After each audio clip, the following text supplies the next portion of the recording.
Now I would like to call upon stage Mr. Abdullah Chima, the comedy artist, a stage artist, a person who knows how to own the stage.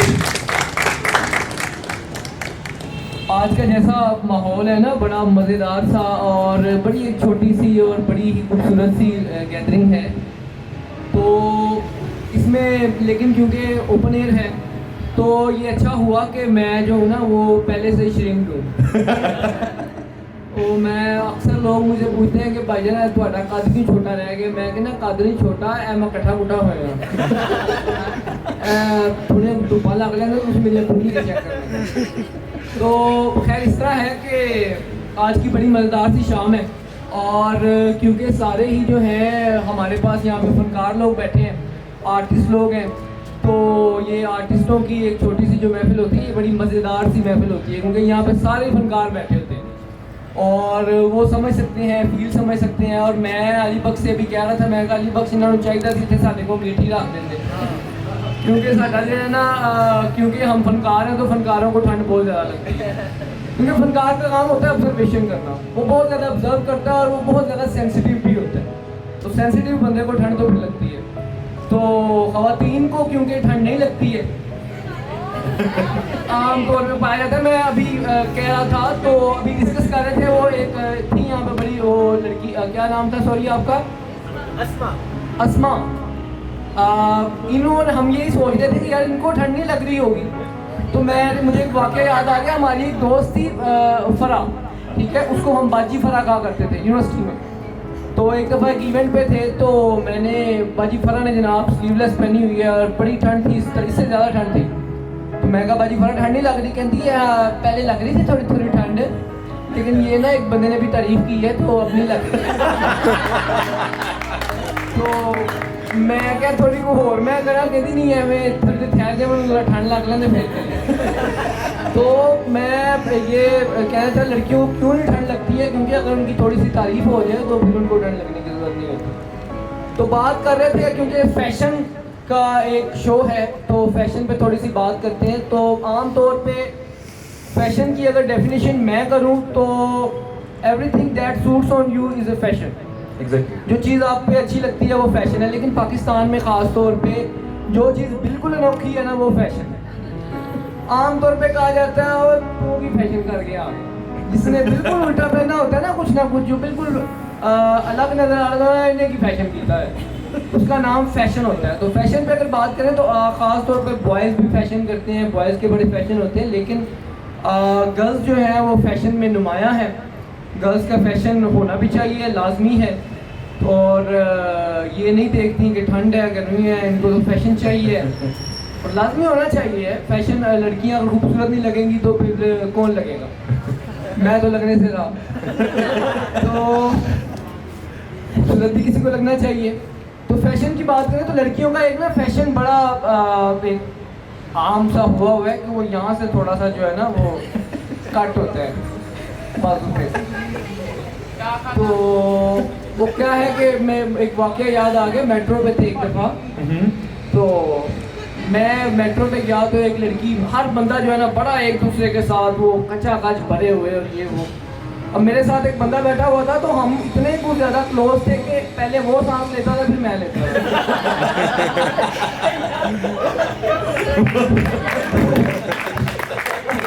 थोड़ा सा मेरा वो थोड़ा मोटा था तो जब मैं देखता था हाँ जी अब उसने सांस अंदर को कहते हैं मैं सांस ले लेता, जब वो बाहर को करा था मैं अंदर रहता।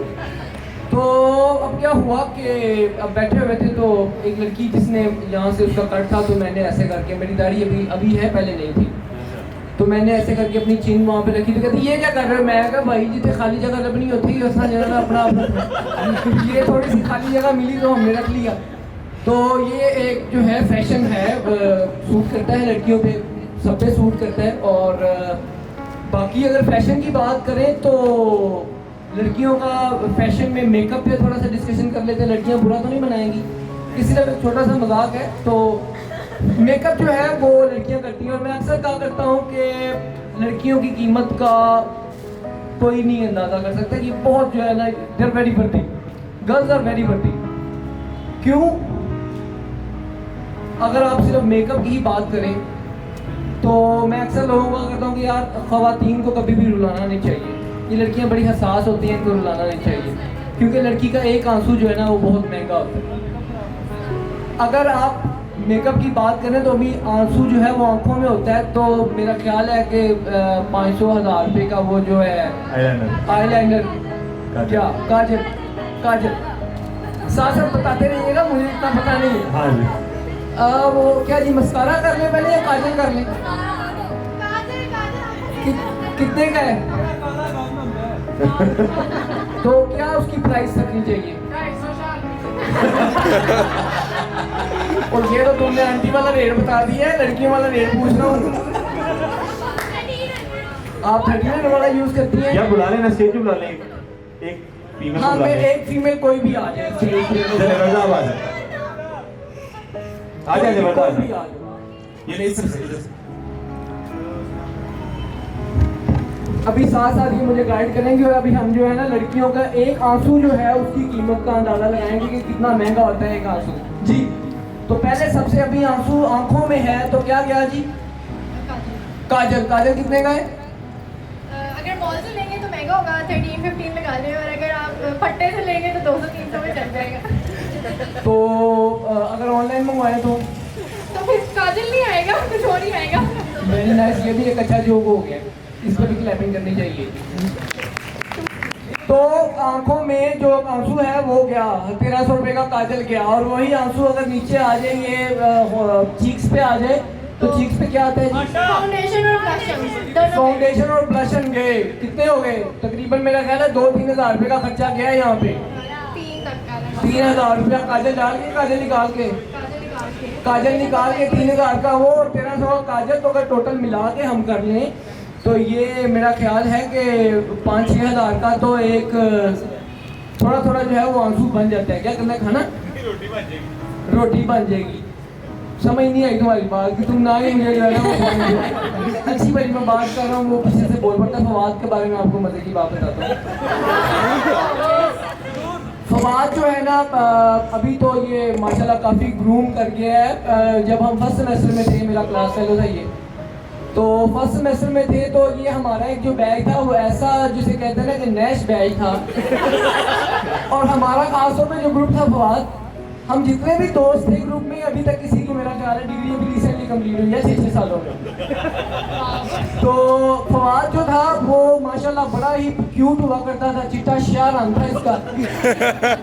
और फवाद आया तो मैंने फवाद अभी शुरू किया इसने सिंगिंग करना यूनिवर्सिटी के अंदर। तो उस वक्त ये फवाद मुझे कहा करता था, कहता था कि देखना एक वक्त होगा, जो हमारे सीनियर्स होते थे जो बड़े प्रोमिनेंट होते थे यूनिवर्सिटी में, तो फवाद उस वक्त कहा करता था कि एक वक्त आएगा हम भी इनकी जगह पे होंगे। और आज फवाद उनसे भी ऊपर है। फवाद के लिए जोरदार तालियां जी। सॉरी, नहीं पैसे नहीं दिए इसने, मैंने कहा बुलाया तो थोड़ा सा कर तो ले भी, शायद खाना है फवाद। हाँ है। तो अभी ये हमारे पास हस्मा आई है तो हम हस्मा से भी तो बातें करेंगे। वर्दा तो वर्दा ये बताएं आपके लड़कियों के फैशन में क्या क्या चीज़ें इंपॉर्टेंट होती हैं आपके ध्यान से? फैशन की डेफिनेशन क्या है? फैशन की बेसिस तो मतलब आप फैशन डिपेंड करता है आपकी पर्सनालिटी पे। अब आप पे डिपेंड करता है, आप 200 वाली शर्ट को भी बहुत अच्छे से कैरी कर सकते हो, और कुछ लोग 5000 वाली शर्ट भी पहनते हैं लेकिन अजीब भी लगते हैं। अच्छा, वैसे आमतौर पे किसी भी लड़की को पूछे ना थोड़ी सी जो थोड़ी फैशन से रिलेटेड होती है तो उससे पूछे आप क्या हैं, जो कहती है I am a designer. Designer नहीं पूरा कहना, डिजाइनर नहीं कहना, ईआर तो वैसे ही खा जाती है ना। क्या है जी आप? I am a designer. क्या करती है जी? मैं डिजाइन तो आप भी डिजाइनर है या डिजाइनर है? नहीं, मैं डिजाइन हूँ। ओके, तो वर्दा ये बताएं, अभी थोड़ी सी और बात करते हैं। तो अभी हम डिस्कशन कर लेते हैं। आजकल बड़ा जो है ना वो एक टॉपिक आम है, मेरे से अगले दिन किसी ने पूछा, उसने कहा जी चीमा साहब आपको कभी मोहब्बत हुई है? मैंने कहा जी कोशिश तो बड़ी की है लेकिन हुई नहीं है। एक टाइम था रोज घर से ये सोच के निकलते थे आज तो मैं सच्ची मोहब्बत करके ही वापस आऊँगा, लेकिन कर नहीं पाए। तो वर्दा ये बताएं आपका क्या ख्याल है मोहब्बत के बारे में? मोहब्बत क्या है?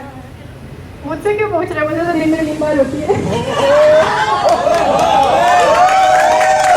यानी कि इसका मतलब ये है कि आप 3 दफा शीशा देखती हैं दिन में? नहीं, 3 दफा डिफरेंट ऐप के चक्कर लगा देती हूँ।